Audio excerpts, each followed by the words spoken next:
Voilà, de retour pour la deuxième partie, toujours sur Meta.tv. Voilà, toujours Bisso Nabisso.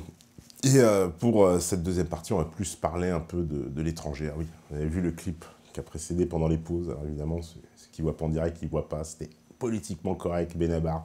Tout le contraire, évidemment, de moi, impolitiquement correct sur beaucoup d'aspects voilà, on me reproche justement de prendre position. Bah, c'est pas grave, c'est comme ça. Impolitiquement correct. Je préfère être impolitiquement correct. Au moins, c'est mieux de jouer les troublions, hein, un peu... c'est un peu comme le pied dans la fourmilière, des fois, c'est comme ça qu'on fait avancer les choses. Après, lui, il aime la pensée dominante. Moi, je suis un peu contre cette pensée dominante. Je pense qu'au contraire, il faut s'y attaquer à cette pensée dominante. Et d'ailleurs, sur l'international, en ce moment, justement, la pensée dominante, qu'est-ce qu'elle nous dit? Elle nous dit que eh ben, ça a changé, parce que s'il était politiquement correct, il va nous dire « Ah bah, la Syrie, Assad, mon Dieu, pas bien !» Hein, tous ces gens qui pendant maintenant plusieurs années se sont acharnés, parce que ça fait des années maintenant la guerre en Syrie, hein, ça avait commencé, ça fait 6 ans quasiment, c'était quoi, depuis 2011, quasiment 2012 ça a commencé, enfin c'est incroyable cette guerre en Syrie, et on arrive peut-être à l'échéance, peut-être à la fin, et j'espère qu'on pourra accueillir sous peu Thierry Meyssan, qui a écrit un livre d'ailleurs, avec le titre qui va en faire hurler plus d'un, évidemment, du 11 septembre à Donald Trump, et qui, lui, nous expliquait depuis des années cette situation en Syrie. Et aujourd'hui, déclaration, alors là, coup de tonnerre hein, dans la diplomatie française, puisque notre ministre des Affaires étrangères, Jean-Marc Ayrault, grand ministre encore, hein, lui, qui nous a expliqué que Assad n'était plus, le départ d'Assad n'était plus la priorité. D'accord. Au passage, d'ailleurs, hier, l'administration américaine avait fait la même déclaration, hein, comme quoi on voit encore l'alignement systématique hein, de la France sur la politique américaine, incapable d'avoir sa propre diplomatie. En tout cas, pour moi, ce que j'observe, c'est que c'est une grande victoire, puisqu'on se dirige vers, pour moi, une victoire claire, en tout cas diplomatiquement, c'est et militairement aussi, une victoire de la Russie et de Assad, qui a réussi à tenir, malgré, vous avez bien vu, tout ce qu'on lui a mis sur le dos, hein. Je vous réfère à toutes les émissions qu'on a eues là-dessus, même avec François Belliot d'un point de vue médiatique, avec Thierry Meyssan, etc. Avec comment dire, Jean-Michel Vernochet, etc. Enfin, on a fait des tas d'émissions sur la Syrie, on a reçu même des représentants syriens ici. Voilà, vous avez bien vu la situation. Aujourd'hui, Assad n'est plus le problème. Pour celui qui avait compris, je pense que Assad n'était pas le problème depuis le début. Hein. Le problème, c'était quand même les... ça l'est toujours, mais apparemment très affaibli, mais ça reste l'État islamique, et ça reste ces bandes de terroristes qui ont mis la Syrie à feu et à sang, hein, il y en a encore qui croient en France, on me dit « Ah oui, mais c'est pas ce qu'on dit, l'État islamique ». C'est pas ce qu'on dit, je sais pas quoi. Franchement, c'est pas ce qu'on dit, c'est pas ce qu'on voit, j'ai envie de leur répondre. Hein. Mais voilà, en tout cas, il y en a qui, hein, en France, partout en Europe, qui partent en Syrie, pensant commettre quelque chose de magnifique pour leur civilisation, l'humanité. Bon, en tout cas, ces gens-là sont en train d'être balayés grâce, il faut bien le dire, à l'intervention russe. C'est la Russie a véritablement sauvé la Syrie, parce que, comme nous l'avait expliqué Thierry Meyssan depuis des années, que si la Syrie tombait, entre guillemets, le prochain sur la liste, c'était la Russie elle-même. Hein. Donc, ils ne pouvaient pas se permettre, en tout cas, qu'on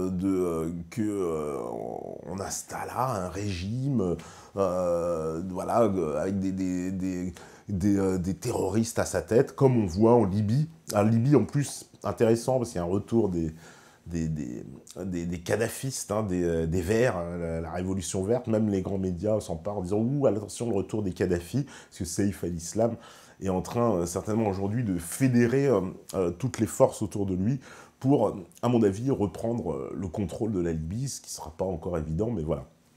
En tout cas, on a bien vu ce que ça a donné, le politiquement correct. Hein, le politiquement correct, c'était d'aller dans le sens du vent. Le sens du vent, il nous disait Assad, c'est un méchant, Kadhafi, c'est un méchant. hein. Alors non pas qu'il soit peut-être tout blanc, hein, c'est évident, c'est clair, mais est-ce que c'est à nous d'aller constamment juger les autres, constamment à nous d'aller dire Assad c'est un méchant, Kadhafi c'est un méchant, puis on va le déboulonner, etc. Faut arrêter cette espèce de supériorité, puis au nom de valeurs humanistes, parce que ceux qui sont intervenus là-dedans, là, pour le coup, il y a énormément de gens de gauche. Alors ça avait commencé sous Sarkozy, ils étaient d'accord, mais la gauche aussi, hein, ils sont toujours d'accord, hein, quand il s'agit d'aller taper sur les prétendus régimes qui nous plaisent pas. Là, tout le monde était d'accord, hein, comme à l'époque de la Côte d'Ivoire avec Gbagbo. Hein, vous l'avez vu, Gbagbo, tout le monde était contre lui. C'était à l'époque de Sarkozy, et pourtant, toute la gauche hurlait avec les loups, et ils étaient tous sur le même diapason pour dire il faut virer Gbagbo.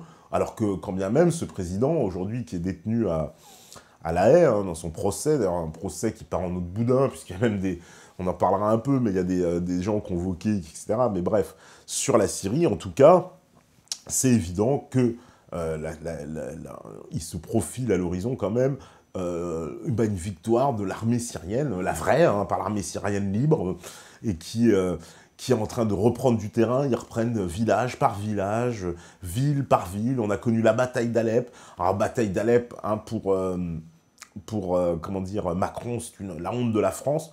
Alors là, je ne comprends pas. Ben, c'est la honte de la France. C'est-à-dire Macron, il est pour que ce soit des terroristes donc, qui dirigent. Il faut quand même remettre les choses en place, parce que vous savez, on nous a menti hein, sur cette affaire d'Alep. Vous savez très bien, on nous a été présenté ça, les Russes, soi-disant, qui assiégeraient une ville, etc. Alors, ce qu'on ne vous disait pas, c'est que la ville était tenue pour moitié par justement ces forces terroristes, et que les Russes ont été là, avec l'armée syrienne, pour les dégager. Et je peux dire, c'est une grande victoire. Donc on peut saluer, évidemment, tout ça va de concert avec le Russie-bashing qui allait avec, parce qu'on nous disait « Ah ben non, mais attention, Poutine, il n'est pas là pour démonter l'État islamique ».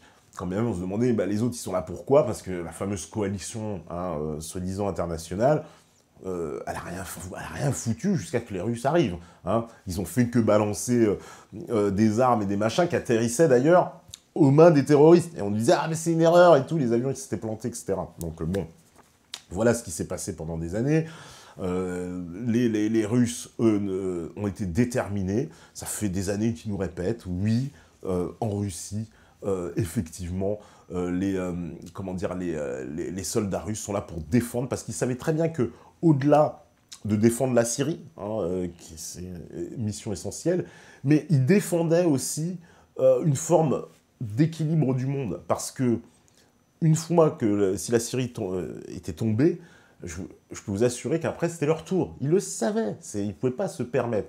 Puis là, après, en plus, avec la Turquie, en plus, qui est son espèce de double rôle, double jeu, un jeu extrêmement trouble hein, depuis le début, parce qu'on sait très bien que les djihadistes sont arrivés par la Turquie, qu'ils ont traversé la frontière, qu'ils avaient des camps d'entraînement. Ça a été démontré même par les députés turcs, députés d'ailleurs qui sont un peu tous en cavale aujourd'hui, hein, depuis l'histoire du coup d'État, les députés d'opposition qui étaient allés visiter les camps à l'époque de réfugiés, qu'on a bien vu que ce n'étaient pas des camps de réfugiés, mais c'était des nids de terroristes hein, qui servaient de base arrière pour toutes les incursions en territoire syrien. Avec, on le sait, de l'autre côté, les Kurdes aussi, vous savez, il y a la bataille de Mossoul, avec des Kurdes. Alors, c'est pareil, les Kurdes, hein, les Kurdes de Barzani, ils ont été aussi démontés depuis des années qu'on en parle ici. Hein, vous savez, c'est les Kurdes favoris de Bernard-Henri Lévy.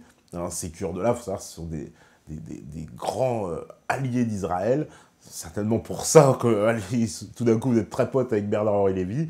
Mais ils cherchent, et ça, c'est une information aussi hein, que Thierry Meyssan avait développée depuis des années, qui ressort maintenant, à créer un État, en fait, une espèce d'État kurde. Mais on sait très bien que cet État kurde, comment on appelle ça? Les Turcs ne veulent pas en entendre parler. Il est hors de question pour eux. Alors, vous voyez, une espèce de double jeu aussi avec la Turquie, allié de l'OTAN, mais en même temps, on te met la pression, etc. Vous voyez que ce jeu, le jeu diplomatique, c'est beaucoup plus complexe à chaque fois qu'on veut nous le présenter. Il y a des intérêts divergents, il y a tout un tas de pays qui sont mêlés. La victoire, en tout cas, elle est au bout, et elle est au bout pour la Syrie. La Syrie qui risque, voilà, je souhaite vraiment qu'ils puissent voir la fin de ce conflit terrible, des années de guerre, un pays qui a été atomisé, littéralement, dans tous les sens du terme. voilà, avec une guerre terrible, avec ces terroristes, et puis voilà, qui ont mis le pays à feu et à sang. Donc il est temps, enfin, que la Syrie puisse retrouver une période de paix. Et voilà, Assad, dedans, il n'a pas ménagé ses mots, de toute façon, contre le gouvernement français, qui, pendant toute cette guerre, n'a fait que soutenir des terroristes, comme à Homs, comme partout, d'ailleurs. Voilà, donc ça aussi, un jour, il faudrait qu'il y ait une commission d'enquête de l'Assemblée nationale pour mettre à jour toutes les responsabilités dans les guerres de l'OTAN, guerres illégales, hein, parce qu'il faut bien le rappeler, il n'y a pas eu de résolution sur la Syrie, autant sur la Libye, ils vont se protéger, on vous sert, ah oui, derrière la résolution 1971, ah oui, on n'avait pas le droit il y avait une espèce de no-fly zone, vous savez, une espèce comment dire, de zone où les avions n'avaient pas le droit de circuler, mais tout ça s'est transformé en intervention au sol et au renversement du gouvernement légitime de Libye, alors même que c'était précisé dans les textes, qu'ils n'avaient pas le droit d'envoyer de troupes au sol, etc. Ils ont tout bafoué. D'ailleurs, la Russie s'était tellement fait avoir sur cette histoire. On en avait beaucoup parlé à l'époque. On disait, mais les Russes, c'est vrai qu'ils avaient une position, parce qu'à l'époque, ils n'avaient pas empêché cette résolution. Et puis, très vite, on s'était aperçu que, en fait, cette résolution était un blanc-seing, en fait, pour l'OTAN, pour intervenir et bafouer complètement d'ailleurs ce qui était écrit. C'est pour ça que dans la crise d'ailleurs qui s'en est suivie avec la Syrie, la Russie et la Chine se sont toujours opposés fermement à quelconque résolution, mais même une simple condamnation. Ils n'en voulaient pas, parce qu'ils disaient, bah attendez, on va vous marquer sur un papier, oui, on n'est pas d'accord avec les morts, vous allez vous en servir pour aller bombarder et dire, c'est bon, attendez, on a la résolution de l'ONU. Un peu trop facile, un peu trop, en plus, cette déstabilisation de la Libye, elle a eu les conséquences qu'on connaît. La crise migratoire qu'il y a aujourd'hui en Europe, elle n'est pas sans rapport avec ça. Et Kadhafi lui-même l'avait dit dès le début. Hein, dès le début du conflit, il avait dit « mais les Européens sont fous, parce que si ils déboutent mon régime, ils vont voir débouler des millions de migrants chez eux. C'est ce qu'ils veulent. » Bah, c'est exactement ce qui s'est passé. Donc voilà les responsables aussi de la situation et de la crise migratoire qu'on connaît. Donc ça, c'est scandaleux, quoi. C'est vraiment, vraiment, vraiment scandaleux. En tout cas, la Syrie, c'est plutôt réjouissant de savoir que ça va trouver plutôt une issue positive et que finalement, vous voyez, l'arrivée de Trump, alors, elle aura changé ça au moins. Au moins ça, déjà pour les Syriens. Après, alors d'un point de vue intérieur, il y a des choses qui ne plaisent pas en ce moment avec Trump. Hein. Je sais qu'il a passé une loi dans laquelle on peut vendre vos historiques via les fournisseurs d'accès Internet. Ouais, pas terrible, terrible. On a vu Flynn, vous savez, le fameux ancien directeur de l'intelligence militaire, quelqu'un qui avait justement dénoncé les liens avec Daesh, etc., disant que les États-Unis soutenaient des terroristes, et voilà, qui avait été viré par Obama, réintégré par Trump, puis finalement pris dans une obscure histoire de lien avec l'ambassadeur russe, pour lequel maintenant il doit passer justement dans une commission d'enquête devant le Congrès. Alors il a demandé l'immunité, il y en a qui disent oui, il va balancer toute l'influence de Poutine sur Trump. Bon, les influences, elles existent. Évidemment que Poutine, comme toutes les puissances, il a certainement ses favoris, il a certainement même ses agents qui doivent influer, ce qu'on appelle les agents d'influence, hein, c'est ça le terme, parce que quand on parle d'agents de la CIA, on imagine, tu sais, les gens, ils sont bloqués sur James Bond avec des petits stylos, c'est pas ça un agent. Un agent d'influence, essentiellement, c'est du renseignement et de l'influence. C'est-à-dire que vous avez un poste, etc., vous pouvez influer à l'endroit où vous êtes. Donc il n'y a rien de mystérieux là-dedans, tous les États en ont depuis longtemps, et la Russie doit certainement en avoir, comme elle a certainement des choix. Hein, voilà, on a reproché, on a dit « Ah, il a reçu Marine Le Pen ». Bah, bien sûr, c'est aussi son intérêt. C'est-à-dire, la Russie, elle a intérêt à ce que dans les pays avec qui elle a justement de grosses relations, qu'il y ait des gens qui lui soient favorables, et pas des gens qui lui soient hostiles.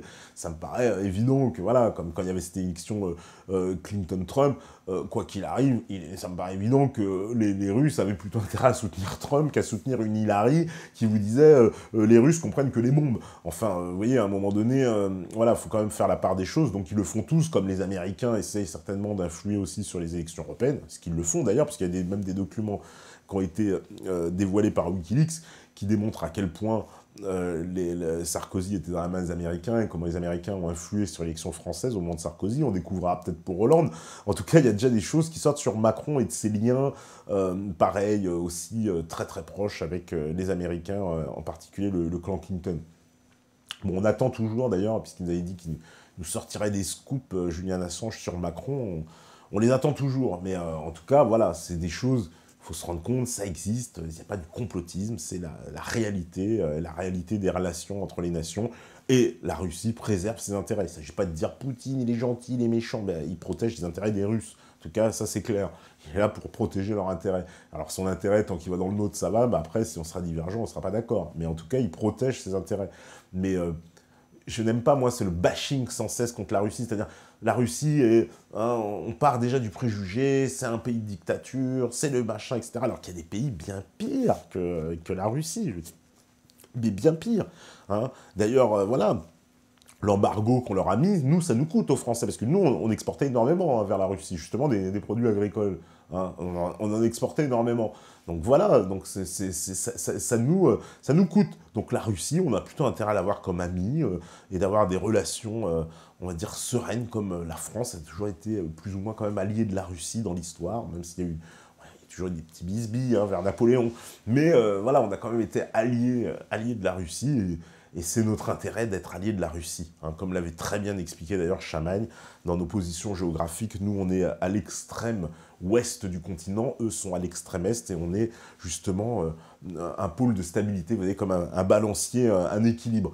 Or là, la politique de la France, anti-russe, foncièrement, pour rien en plus, parce que vous voyez, ces gens qui n'arrêtent pas, Poutine, ah là là, machin, l'embargo, on ne cesse de le faire, de le traîner dans la boue, ce qui est de traîner dans la boue les Russes en plus, ça n'a pas de sens, c'est pas notre intérêt. Il faudrait qu'on arrête aussi toujours de se mêler de ce qui se passe ailleurs. Alors, regardez ce que ça a donné en Libye, en Syrie, en Côte d'Ivoire, en Irak, hein, en Afghanistan, c'est une catastrophe à chaque fois. Chaque fois qu'on va vouloir mettre le nez dans les affaires, et ben, voyez, regardez, l'Ukraine, etc. Voilà, on tombe dans des guerres. D'ailleurs, en parlant de l'Ukraine, et c'est pas fini, hein, ce bashing contre les Russes, puisqu'on apprend qu'il y a des chars français, 300 chars français qui stationnent dans les pays baltes, des troupes, etc., de l'OTAN. Qu'est-ce que c'est encore que cette provocation inutile? Ça sert à quoi? On veut quoi? On veut provoquer la guerre avec la Russie. Donc quoi, on veut se prendre des missiles russes sur la figure. Attention, parce que les missiles russes, ils arriveront plus vite à Paris qu'à Washington. Hein. Ça, c'est à mon avis, c'est clair. Enfin, vous voyez, vous savez que les plans russes, ils disent qu'en 48 heures, ils arrivent à Paris. Ce que je veux bien croire, en plus, hein, certainement. Donc, je sais pas, c'est quoi l'objectif? D'aller sans cesse les provoquer, sans cesse sur leur terrain. On voit bien, avec, évidemment, l'affaire ukrainienne, hein, c'est quand même monstrueux. Hein, voilà, quand vous avez en plus ce Porochenko hein, qui est salué, qui est reçu partout. Attendez, même le Tsipras en grec, il est parti le voir. Enfin bon, c'est un peu ridicule tout ça. Hein, ces gens-là qui ont, voilà, qui n'ont aucune légitimité, qui sont, eux, des vrais nazis. Alors là, pour le coup, hein, si vous cherchez de l'extrême droite, et de la vraie, hein, pas de l'extrême droite, les 500 frères, hein, faut prendre la vraie extrême droite, allez du côté de Kiev, hein. Là vous allez en trouver, là vous allez en trouver de la vraie.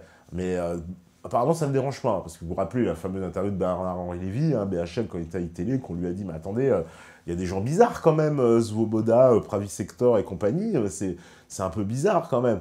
Ah non, et alors non, c'est la démocratie. Bon, voilà, oui, on n'est plus à une contradiction près. En tout cas, le Russie bashing, il est un peu en train de s'effondrer, il est plus aussi présent dans la population, même si dans les médias, on continue à taper dessus. Mais ils ont, vous savez, c'est leur grande technique. J'espère que maintenant, vous êtes quand même aguerris à ces, comment dire, à ces stratégies qu'ils ont à l'international, qui est de diaboliser un ennemi, de le traîner dans la boue, traîner un pays dans la boue. On avait traîné Gbagbo dans la boue, on a traîné Kadhafi dans la boue, littéralement, malheureusement, au sens propre et figuré. Voilà, on a traîné Assad dans la boue, on a traîné Saddam Hussein dans la boue, on a traîné tous ces... Chaque fois qu'il y a un dirigeant qui nous plaît pas, on le diabolise de façon un peu à le déshumaniser et pouvoir s'attaquer à lui comme ça, sans complexe, et pouvoir le renverser pour le compte de nos intérêts. Et en plus, quand je dis nos intérêts, ce n'est que l'intérêt de multinationales. C'est même pas l'intérêt du peuple français. Parce que quand vous allez me dire même, je sais pas, par exemple, Total, qui... On le sait, il y avait un document qui était sorti, après ils ont nié, ils ont dit mais non, c'est pas tout à fait un vrai. Ou dedans, on voyait une négociation qui avait eu lieu à l'époque avec le CNT libyen, hein, le Conseil national de transition, et le gouvernement français qui octroyait une part du pétrole libyen à Total.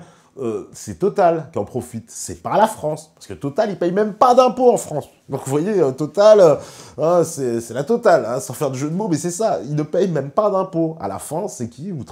C'est quoi? C'est les 2000 actionnaires de Total, là, qui ramassent les 14 milliards d'euros de bénéfices, et qui vont encore faire des bénéfices sur le sang des Libyens. Hein, non, ça, c'est quand même sacrément inadmissible, c'est quand même quelque chose qu'il faut stopper. Voilà, ce n'est pas notre intérêt. Non, notre intérêt était de conserver Kadhafi, hein, et voilà, d'entamer des relations avec lui. C'est pas à nous de décider du destin des Libyens. C'est pas à nous de décider du destin des Ivoiriens. C'est pas à nous de décider du destin des Irakiens.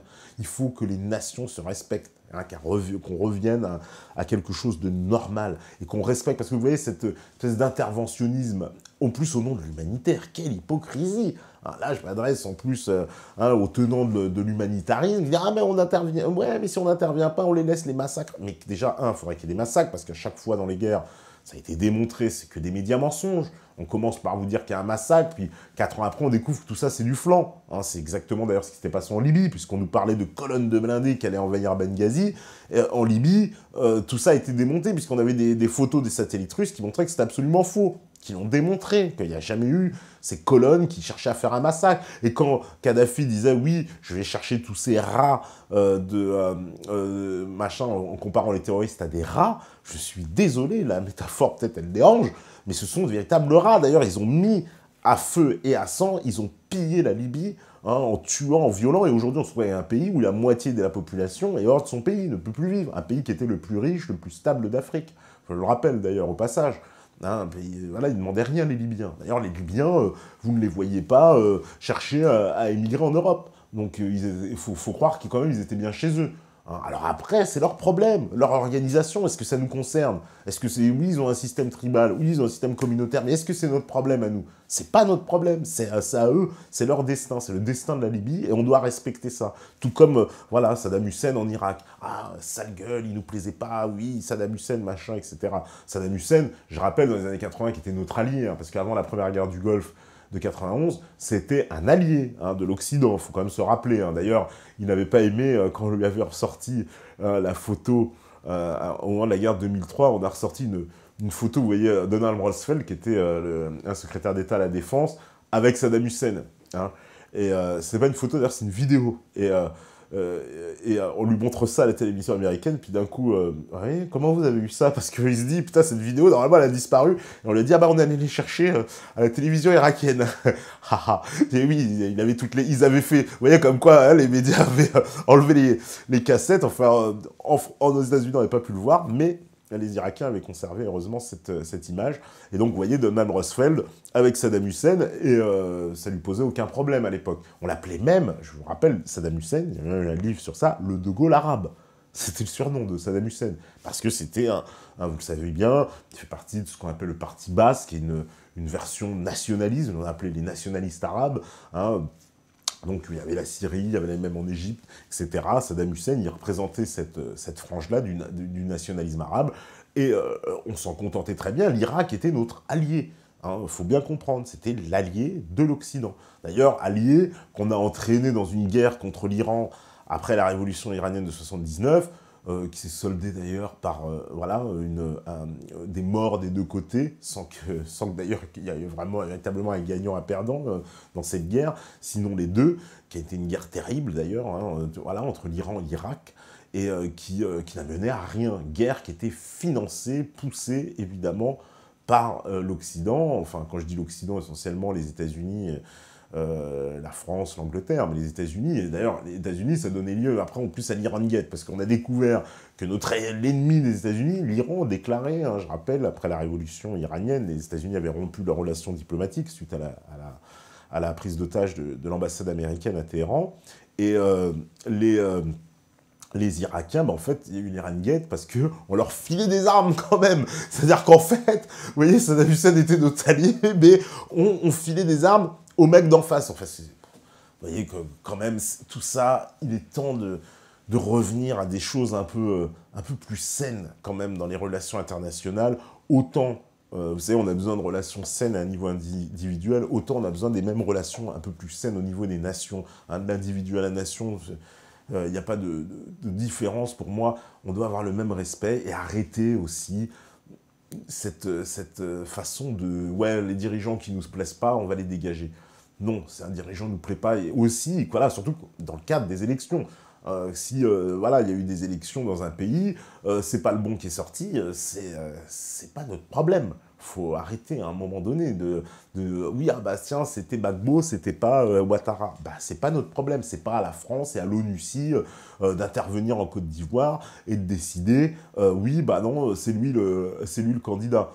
Hein, c'est ce qu'on a fait, voilà, ça a complètement échoué. D'ailleurs, ce qu'on avait tenté de faire avec la Syrie, je le rappelle aussi, et ça avait complètement échoué parce que l'opposition syrienne, qui était une opposition fantasque, c'est les gens qui habitaient pour l'essentiel aux États-Unis, en Europe, etc., en Turquie, enfin qui n'étaient même plus en Syrie, qu'on les a soutenus, puis on a fait n'importe quoi. D'ailleurs, je veux dire, comment on s'est ridiculisé dans l'affaire syrienne, c'est une véritable honte pour la France, cette attitude, non seulement d'avoir soutenu les terroristes, puis d'avoir dénigré Assad, etc., d'avoir encouragé et participé à la destruction de ce pays.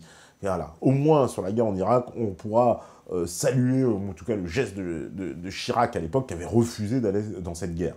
C'était le seul, je rappelle, d'ailleurs, pays du monde occidental à ne pas participer. Ça avait fait grand bruit, ça avait brouillé même les relations entre les États-Unis et la France, hein, jusqu'à l'arrivée de Sarkozy. Il faut savoir qu'on était vraiment brouillés, hein. Les Américains nous en voulaient. Il y avait d'ailleurs du French bashing, hein, vous voyez, comme les Russes. On se faisait défoncer à la télévision américaine. Hein, il y avait des mecs qui faisaient des trucs, alors ils mettaient le vin français, puis ils l'écrasaient, machin.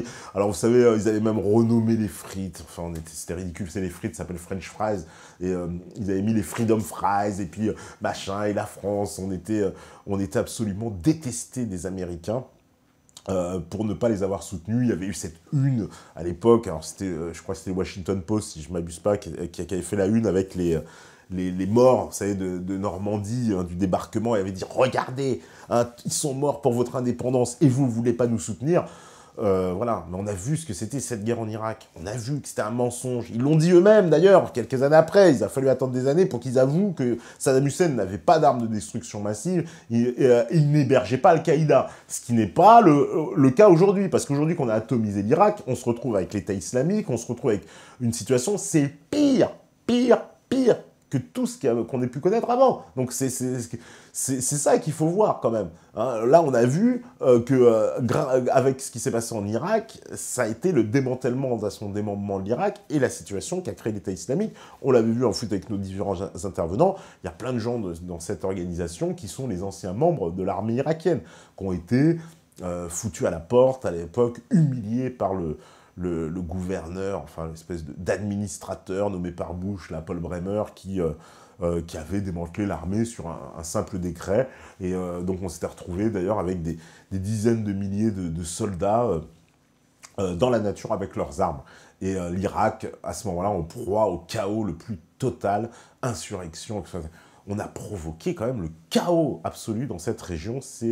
Et les États-Unis en tête de file. Dieu merci, comme je vous dis, Chirac, avec c'est vraiment des bouffées gaulliennes à l'époque, avait refusé en tout cas de participer à cette mascarade. Et il nous a épargné une honte au moins sur ce grand tableau de la honte. Hein, parce que hein, c'est pas le mur des cons, là, comme conseil de la magistrature, mais c'est le mur de la honte. Et on pourrait mettre toutes ces guerres et ces interventions qui ont été catastrophiques dans ce remodelage du Moyen-Orient tel que les États-Unis l'avaient décidé.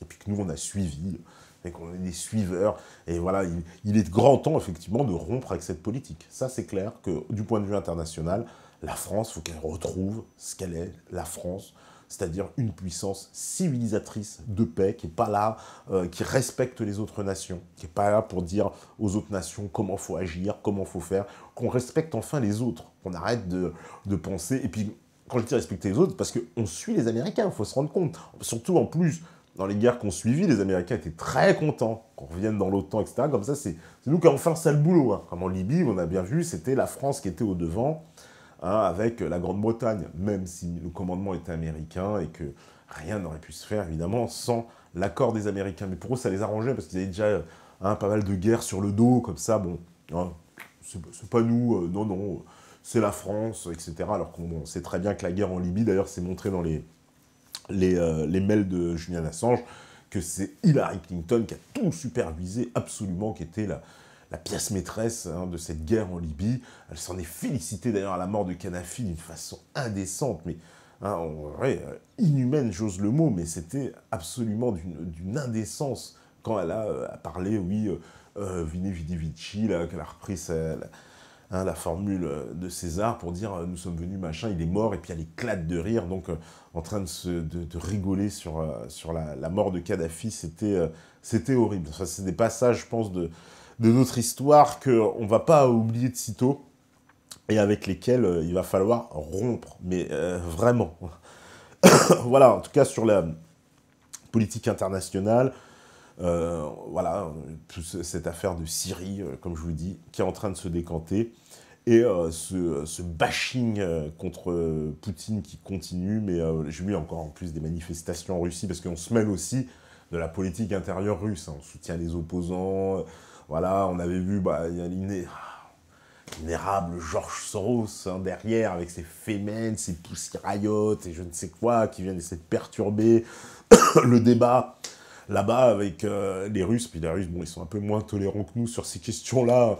Hein, là-bas, elles ont fait long feu. Hein, pas comme ici, où on leur fait des ponts en or et elles font ce qu'elles veulent. Mais donc on voit bien que ces tentatives, en tout cas de déstabilisation de la Russie, n'ont pas fonctionné. Peut-être qu'ils vont essayer de les remettre en route.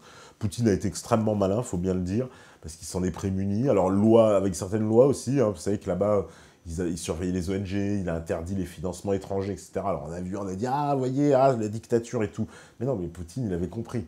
Il avait compris ce qui était en train de se passer. Hein. C'est pour ça qu'il a réagi. Donc, lui, il agit dans l'intérêt de son pays. Hein. Voilà, il n'est pas là, il agit en fonction de l'intérêt russe. D'ailleurs, c'est quand même l'homme qui a relevé la Russie. Hein. La Russie est revenue la grande puissance qu'elle était, hein, je veux dire, du temps de l'URSS, alors même qu'on a connu une décade qui a été quand même la descente aux enfers. Hein. Pour la Russie des années 90, c'est quelque chose d'horrible. Hein. Les Russes sont quand même passés de la grande puissance à une espèce de puissance moyenne, voire un pays du tiers-monde, incapable d'avoir quelconque influence, complètement aux mains des fameux oligarques, donc d'une petite caste qui s'était accaparée sur les ruines de l'Empire soviétique, toutes les sociétés rentables du pays, etc., qui avaient fait main basse sur la Russie. Et c'était une période terrible. Donc Poutine a permis quand même à la Russie de redevenir une grande nation, de re-rentrer. En plus, c'est quelqu'un, on en avait beaucoup parlé ici, avec même Alain Benajam, qui a fait la synthèse, en fait, entre le passé communiste et la Russie tsariste. En fait, il a réconcilié, il a fait une synthèse entre ces deux Russies. Et je trouve que les Russes sont revenus, grâce à lui, quand même, une grande puissance, alors que, comme je vous dis, la Russie de Helsinki, c'était quand même une Russie très, très, très lamentable, et une déchéance totale. Hein. Je veux dire, la période 90 pour les Russes, ça a été la douche froide. Ils n'ont pas pu empêcher la guerre du Kosovo, ils ont connu des taux de criminalité absolus, la mafia a repris ses droits, etc. Je veux dire, les communistes, en plus, sont passés du jour au lendemain, il faut comprendre, en plus, ils sont passés du communisme au capitalisme. Je mets des guillemets, évidemment, on ne va pas jouer sur les mots, mais vous avez bien compris au niveau du système, c'est-à-dire un système d'État protecteur, voilà, planificateur central, à le libéralisme absolu, il n'y a plus d'aide, vous vous démerdez. Et donc, on s'est retrouvé avec des millions de pauvres, des retraités qui étaient abandonnés, un pays qui était vraiment dans une descente aux enfers, hein, la Russie. Donc, Poutine, il a repris les choses en main, et il a remonté ce pays. Et aujourd'hui, on voit cette puissance russe, et on est à nouveau on est revenu dans un contexte de guerre froide. J'ai l'impression des fois d'être revenu un peu dans ce contexte des années 80. On parlait encore, quand là, en années 80, on parlait de détente un peu, mais espèce de tension maintenant de nouveau avec la Russie. Et on cherche la tension. Et on voit bien que c'est nous qui cherchons la tension. On va ne pas me dire que Poutine cherche la tension à l'Europe. Hein, voilà, attendez, on vient foutre la merde en Ukraine, un pays qui fait partie de l'ancienne URSS. De tradition, la Russie, ça commence à Kiev. Hein, à l'expliquer ça aux Russes. Les Russes, ça commence à Kiev. Hein, c'est comme ça là que ça commence. Quand on nous a même menti sur l'Ukraine en disant « Ah, ces populations-là », mais ces populations, elles sont russophones. Il faut bien le comprendre. C'est plus compliqué que ce qu'on croit. Hein, l'Ukraine, en plus, c'est une création plus ou moins soviétique, la Crimée qui a été rattachée par Khrouchtchev, mais qui a toujours appartenu à la Russie. Hein, depuis Catherine de Russie, depuis Catherine la Grande. Hein, d'ailleurs, c'était encore une punchline de Poutine à l'époque, qui avait dit « Mais attendez, la Crimée, elle était déjà russe quand Manhattan appartenait aux Sioux. » Bon, ça c'est le genre de Poutine, voilà, les genres de punchline à la Poutine, mais qui reflètent la réalité, quoi. Donc, moi, je n'aime pas cette politique, en tout cas, d'aller constamment chercher la Russie, chercher le conflit, essayer de... Vous n'avez pas un édito, pas un journaliste qui viendra vous expliquer quelque chose d'assez cohérent sur la Russie en prenant les choses pour ce qu'elles sont. Et je veux dire, je suis pas là à faire, je suis pas poutinolâtre, à faire l'apologie, non, mais je vois pour ce qu'ils sont et qu'ils défendent ses intérêts. Après, le jour, si plus notre intérêt, c'est plus notre intérêt. En tout cas, notre intérêt à nous, la France, à mon sens, il n'est pas de nous opposer à cette Russie, en tout cas frontalement, de lui mettre un embargo, de vouloir... Et d'ailleurs, vous savez, les stratèges américains vous l'expliquent très bien, ils vous l'expliquent parfaitement. Qu'est-ce qu'ils vous disent, les stratèges américains? C'est assez saisissant. Ils disent on a fait 2 guerres mondiales pour empêcher cette union entre l'Allemagne, les technologies allemandes et les matières premières russes. En gros, la Russie est un vivier pour les matières premières, ils ont absolument tout, et vous avez l'Allemagne qui est le summum, le top de la technologie mondiale. Et donc, ils voulaient absolument empêcher cette alliance, cette grande unité continentale. Et pour ça, c'est extraordinaire. Les Américains vous disent, on a fait 2 guerres mondiales. À réfléchir quand même, à réfléchir. Voilà, hein, ça aussi, je dis ça, s'il y a des gens qui nous regardent en Allemagne, voilà, mais ça fait partie des déclarations de ces gens-là. Mais quand on y pense, on comprend mieux tout d'un coup. Et là, on est reparti donc dans espèce de, comme je vous dis, de la Russie à nouveau l'ennemi, il faut à nouveau s'en méfier, il faut à nouveau être à une stratégie de la tension. Et stratégie de la tension, mais faut pas oublier que, voilà, nous, on est très près de Moscou. Voilà, et s'ils veulent venir, ils n'ont pas de mer à traverser. Donc, il faudrait quand même pas aller les faire chier, quoi. Voilà. Et puis, pour quelle raison, d'ailleurs? Pour quelle raison? Quel intérêt on a, nous, à s'opposer constamment à la Russie, déjà à se mêler de leur politique intérieure? Sur le plan extérieur, bah oui, il y a l'affaire Syrie qui nous a opposés, mais bon, comme on l'a vu, l'affaire Syrie, hein, c'est quoi? On ne travaille pas avec Poutine pour soutenir des djihadistes. Même Fillon, comme je vous le disais, voilà, moi, avec tous les grands défauts de Fillon. Mais on se demande d'ailleurs si on ne l'a pas tapé dessus aussi pour ça. Parce que lui, il avait dit, non, il faut parler avec Poutine, il faut travailler avec lui, il faut travailler avec Assad si on veut vaincre les terroristes. Certainement pas en se coupant de Poutine. Parce que pour le moment, les autres, on se demande ce qu'ils font. En tout cas, Poutine, lui, il a été clair. Alors évidemment, avec ses formules, on ira aller chercher les buter même dans les chiottes s'il faut. Bon, c'est les formules à la Poutine. Mais faut reconnaître, qu'est-ce que vous allez faire sur le terrain avec ces gens-là? Parce que ces gens-là, comme l'avait expliqué d'ailleurs Thierry Messant, c'était très intéressant, il avait dit, vous savez, ces gens-là, on ne pourra pas négocier. Il faudra les éliminer, on n'a pas d'autre choix. Et plus ça va, plus je me dis, il avait parfaitement raison. Et Poutine, je pense qu'il l'a... Et le gouvernement russe, lui, en tout cas, l'a compris depuis longtemps. Alors, il y a aussi le Brexit, on l'a évoqué tout à l'heure. Le Brexit, ça y est, c'était déclenché, donc au moins c'est une réalité. Ce qui est intéressant dans ce Brexit, c'est qu'on a vu des déclarations comme celle encore de Jean-Marc Ayrault, décidément, il fait l'actualité, qui a déclaré le Brexit a démontré qu'il n'y avait pas d'irréversibilité à l'Union européenne. Donc, qu'il y avait bien donc l'Union européenne n'était pas un projet irréversible. Et ça, au moins, le fait de l'admettre, au moins, on a l'impression, on ouvre les yeux, on comprend. C'est possible. Il y a une vie après l'Union européenne. Oui, un pays qui sort de l'Union européenne, bah, il s'effondre pas du jour au lendemain. Tout disparaît, il disparaît de la carte. Bah non, ça s'est pas passé comme ça. Et toutes les prédictions apocalyptiques ne se sont pas exaucées. Tout ce qu'on nous avait dit, et l'Angleterre, papa, et les gens vont quitter, et rien ne s'est passé. Et au contraire, tous les indicateurs sont au vert, tout le monde le sait. Ça, même, il n'y a que les médias qui vous disent, alors quand vous leur dites ça, parce que voilà, j'ai vu même Asselineau, il en parle, Philippot, qui disent, ouais, mais attendez, regardez les indicateurs, qu'est-ce qu'on leur répond? Ouais, mais ils ne sont pas encore sortis de l'Union européenne. Oui, d'accord, mais rien que le fait de penser à sortir, c'est déjà au vert, c'est quand même extraordinaire. Hein, alors qu'on nous avait dit l'inverse, on avait dit, ah, tout va s'effondrer, machin, oh là là là là. Hein, il y avait même eu cette petite déclaration, hein, la reine d'Angleterre qui avait dit le lendemain, ah ben vous voyez, je suis encore là. C'était très drôle, hein, l'humour britannique, mais c'est quand même extraordinaire. Cette affaire de Brexit, elle a démontré que oui, on peut sortir de l'Union européenne. Et les Anglais, d'ailleurs, ne sont pas laissés faire.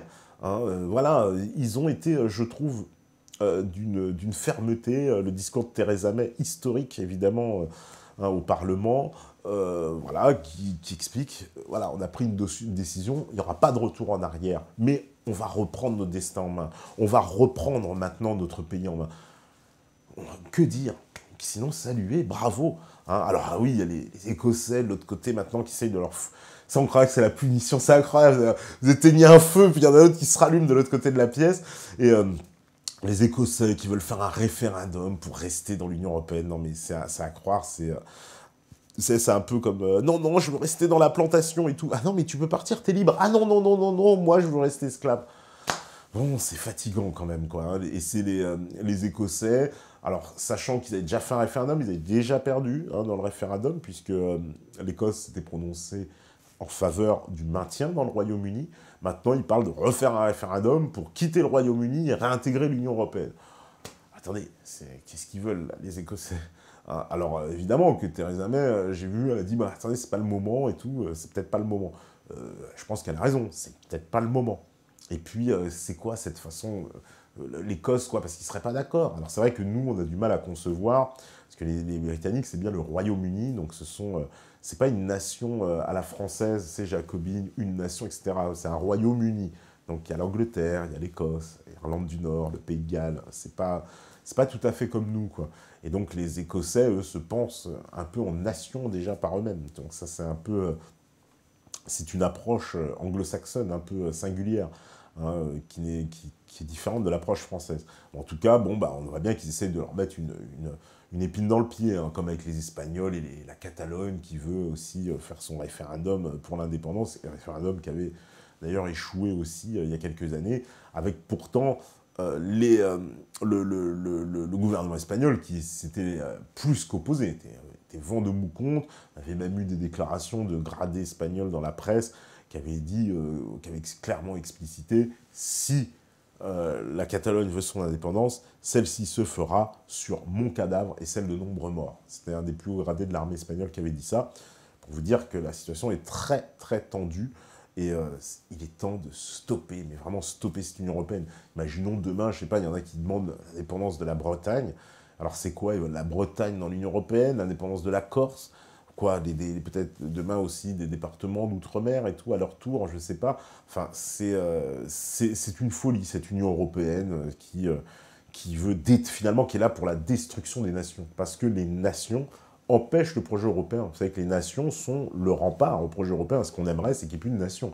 Comme ça, on serait tranquille. Hein. Et c'est un peu ce que nous propose Macron, d'en finir avec les nations pour pouvoir aller vers ce fédéralisme européen dans lequel on ne maîtrisera plus rien, on sera devenu une simple région d'un territoire nommé Europe qui ressemblera plus à grand-chose.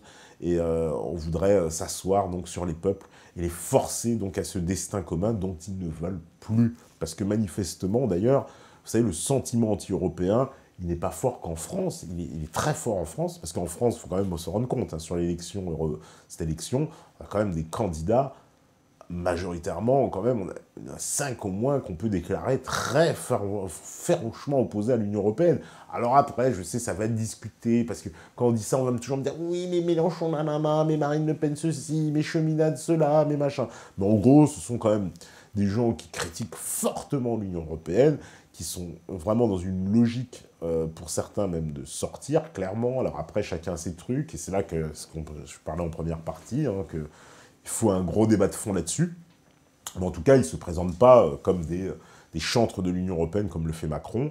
Et ça, c'est un peu une tendance en Europe. C'était la tendance en Angleterre, c'est une tendance aussi, on l'a vu en Autriche, hein, avec évidemment Norbert Hofer, qui a failli arriver au pouvoir. Tout le monde était sur sa chaise. L'Autriche, c'est quoi? C'est le retour de Bismarck, et c'est le retour de, c'est le retour de ce monde germanique qui nous fait peur. Non, bah, c'est simplement que les Autrichiens, je pense, sont des gens très sensés, comme les autres. Et voilà, ils ont voulu défendre leur intérêt, parce qu'ils voient bien que, finalement, quelle est leur situation? Bah, ils sont au centre de l'Europe, ils voient tout le monde passer, puis ils commencent à se dire, oula, il faut peut-être qu'on revienne à une situation un peu plus claire, et les Autrichiens n'ont pas envie de se faire, comment dire, submerger comme les autres, hein. En plus, regardez bien la position de l'Autriche, c'est tout à fait compréhensible. Voilà, je salue par passage, c'est des gens qui nous regardent là-bas, en Autriche, un pays que j'admire beaucoup, à certains égards. Et oui, voilà, je voulais vous parler, oui, voilà, évidemment, de ce Brexit, et en tout cas de l'espoir qu'il peut susciter pour les autres peuples qui, eux, à leur tour, vont être amenés à voter, en France, en Allemagne, en Suède, où, comme je vous l'ai dit, le sentiment anti-européen, en tout cas, il est en train de monter, il est en train de... Bah, finalement, l'Europe ne récolte que ce qu'elle a semé, hein, après s'être assis largement sur, on va dire, sur les peuples, hein, puisque c'est comme ça, sur les décisions qui ont été prises. Nous, on a connu. Alors, on va me dire, c'est pas l'Europe, c'est Sarkozy qui s'est assis. Oui, d'accord, mais bon, ils étaient bien d'accord. Évidemment, et on trouve toujours il faut toujours des traîtres au national pour pouvoir nous corrompre au niveau international. Mais c'est bien comment dire, une décision qui allait dans le sens de ce que voulait la Commission, hein, et pas dans le sens, je veux dire, si on avait expliqué en France qu'on avait eu un homme politique qui allait dire, bah non, moi, la Français ont dit non, c'est terminé, il n'y aura plus de traité, je peux vous dire qu'il aurait été dans le viseur de l'Union européenne, hein, il aurait été sacrément dans le viseur, un peu comme l'est d'ailleurs Viktor Orban en ce moment, le président de Hongrie, voilà, pour avoir fait une politique clairement anti-migratoire, puisqu'il s'oppose à ces quotas imposés par l'Union européenne, qui veut qu'on dispatche les migrants qui arrivent un peu dans tous les pays. Et lui et un certain nombre de dirigeants de l'Est, en particulier ce qu'on appelle le groupe de Visegrad, se sont opposés à cette mesure. Et pour ça, je vous dis, il le paye cher, hein. On lui met une pression terrible, hein. La Hongrie, elle est sans cesse menacée, on va vous retirer les subventions, etc. Bah, c'est ça l'Union européenne, hein. C'est une dictature, donc elle n'est pas là pour laisser aller le cours de l'histoire, mais pour imposer ses vues et ses politiques aux autres, y compris si vous n'êtes pas d'accord. Et surtout, d'ailleurs, si vous n'êtes pas d'accord, quitte à faire un chantage, quitte demain... Je ne sais pas si... je sais qu'en République tchèque aussi, il y a un grand sentiment fortement anti-européen qui monte. Et pour toutes ces raisons-là, parce qu'ils se disent, oui, on est passé d'un empire à l'autre. Finalement, ils étaient sous le joug d'un empire soviétique post-seconde guerre mondiale, et puis on est rentré dans un empire américain post-Union soviétique. Vous voyez, donc les mecs, je les comprends, hein, je les comprends. C'est pour ça qu'on n'a pas la même histoire en plus, hein, faut bien voir. Donc ces pays-là, ils sont cohérents, et c'est tout à fait normal qu'ils s'opposent à ce qui est en train de se passer en ce moment, même s'ils en profitent, évidemment. Mais ils n'ont pas craché sur les subventions européennes, il manquerait plus que ça. Ils vont dire, non, on est d'accord, ils sont bien contents. Mais peut-être pas au point, justement, de sacrifier tous leurs idéaux, tous leurs principes et leurs choix politiques. Voilà, et qui n'ont pas envie de se faire avoir. En tout cas, vous réfléchirez à tout ça quand vous irez voter, vous aussi, j'imagine. Et ben, on va faire la deuxième pause, et puis comme ça, je reprendrai, bah, j'imagine, il y a des questions, il y en a plein, en plus, j'ai vu, ouh là là là là. Ok, et ben, troisième partie, ça sera fait pour répondre à vos questions, et puis on revient tout de suite sur mes